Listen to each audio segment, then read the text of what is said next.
Baik Pak, perkenalkan nama lengkap saya Yolan Siporandon. Saya mahasiswa Sosiologi semester 3 kelas A dengan NIM 1903030026. Jurusan Sosiologi. Ujian akhir semester mata kuliah teori sosiologi modern dengan materi tentang mereview dan menjelaskan teori paradigma sosiologi, teori kritis, teori posmo, teori media, teori wacana, teori postkolonial, dan teori poststrukturalis. Paradigma sosiologi. Paradigma sosiologi merupakan cara pandang dalam melihat persoalan atau fenomena sosial. Istilah paradigma awal mulainya diperkenalkan oleh Thomas Kuhn dalam karyanya The Structure of Scientific Revolution. Paradigma merupakan suatu pandangan pokok mengenai persoalan yang dipelajari oleh ilmu pengetahuan. Secara sederhana, paradigma juga bisa dipahami sebagai cara pandang ilmuwan dalam melihat suatu persoalan. Konsep paradigma dipopulerkan dalam sosiologi dan Robert Friedge melalui karyanya. George Lizard menulis secara spesifik paradigma yang ada dalam sosiologi. Dalam bukunya Sosiologi Multiple Paradigma Sciences, Richard memaparkan 3 paradigma sosiologi sebagai ilmu sosial, yakni paradigma fakta sosial, definisi sosial, dan perilaku sosial. Ketiga paradigma tersebut menegaskan bahwa sosiologi bukanlah ilmu yang berpandangan tunggal terhadap suatu pokok persoalan. Sosiologi adalah ilmu yang berpengaruh dan berparadigma multiple.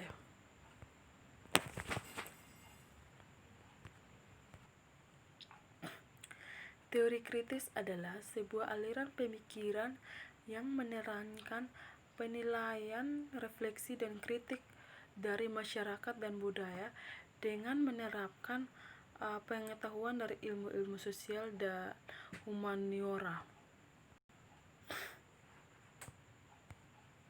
Sebagai istilah, teori kritis memiliki dua makna dengan asal-usul dan sejarah yang berbeda. Pertama, berasal dari sosiologi, dan yang kedua berasal dari kritik sastra, di mana digunakan dan diterapkan sebagai istilah umum yang dapat menggambarkan teori yang didasarkan atas kritik. Dengan demikian, teori menggambarkan teori yang didasarkan atas kritik dan menggambarkan teori kritis adalah sejauh berusaha untuk membebaskan manusia dari keadaan yang memperbudak mereka.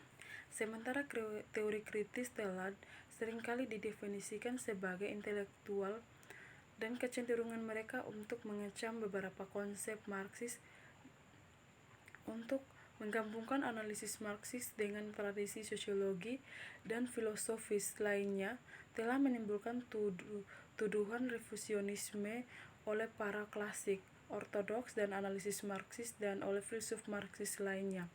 Martin Jay telah menyatakan bahwa generasi pertama teori kritis paling baik dipahami dengan tidak mempromosikan agenda filosofi tentu atau ideologi tertentu tetap sebagai pengganggu dari sistem lain. Teori postmodern. Pengertian kritik. Teori postmodern atau postmodernisme merupakan sebuah gerakan intelektual yang lahir sebagai respon terhadap beberapa tema yang dikemukakan oleh kaum modern atau kaum modernis yang diartikulasikan pertama kali selama masa pencerahan.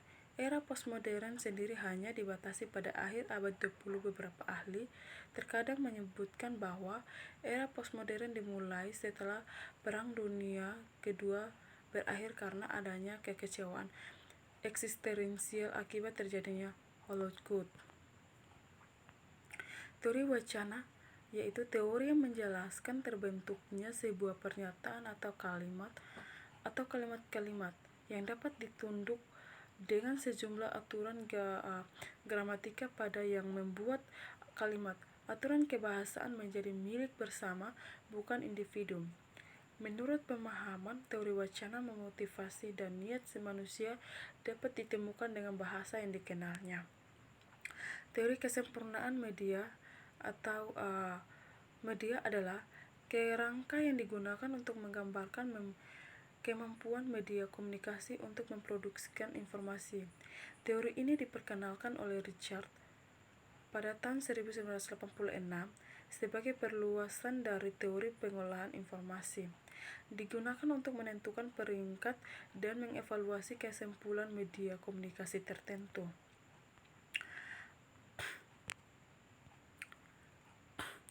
Menjelaskan bahwa media komunikasi personal yang lebih lengkap biasanya lebih efektif untuk mengkomunikasikan hal-hal yang lebih ambigu daripada media lain yang kurang lengkap.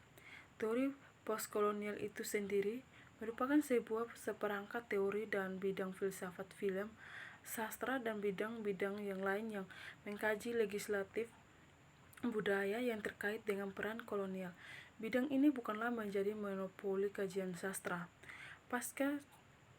Teori pasca strukturalisme adalah sebuah pikiran yang muncul akibat ketidakpuasan atau ketidaksetujuan pada pemikiran sebelumnya, yaitu strukturalisme.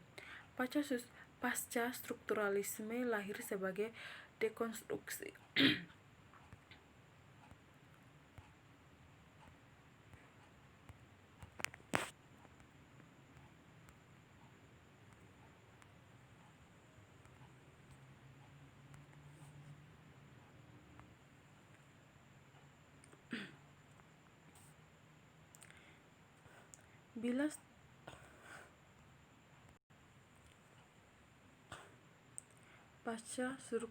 Pasca strukturalis yang sangat berpengaruh, ia menamai metodenya dengan dekonstruksi. Ia sendiri menyebutnya dengan istilah praksis.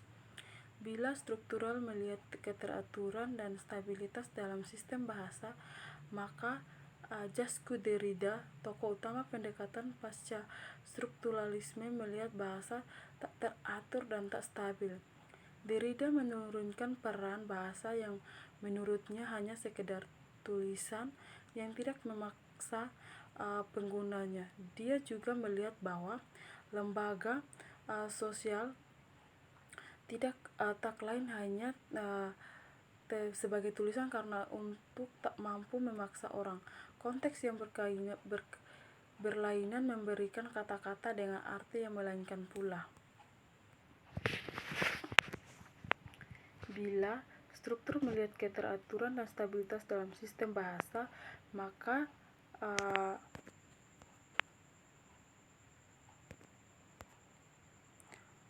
bahasa yang menuntutnya hanya sekedar tulisan yang tidak memaksa penggunanya.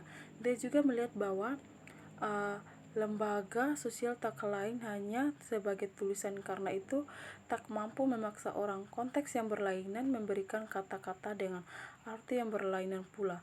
Akibatnya, sistem bahasa tak mempunyai kekuatan memaksa terhadap orang, yang menurut pandangan teori strukturalisme justru memaksa. Karena itu, menurut Derrida mustahil bagi ilmuwan untuk menemukan hukum umum yang mendasar bahasa. Ia mengkritik masyarakat pada umumnya yang diperbudak oleh logosentrisme.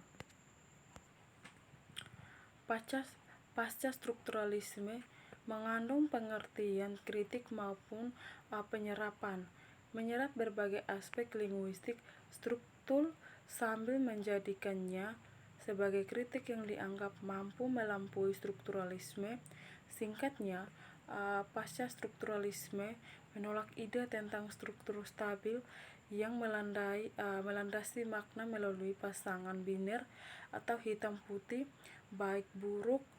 Maka makna adalah sebuah yang tidak stabil, yang selalu tergelincir dalam prosesnya, tidak hanya dibatasi pada kata, kalimat, atau teks tertentu yang bersifat tunggal, namun hasil hubungan antar teks, sama seperti pendahuluannya bersifat anti-humanis dalam upaya minggirkan subjek manusia yang terpadu dan koheren sebagai asal muasal makna stabil.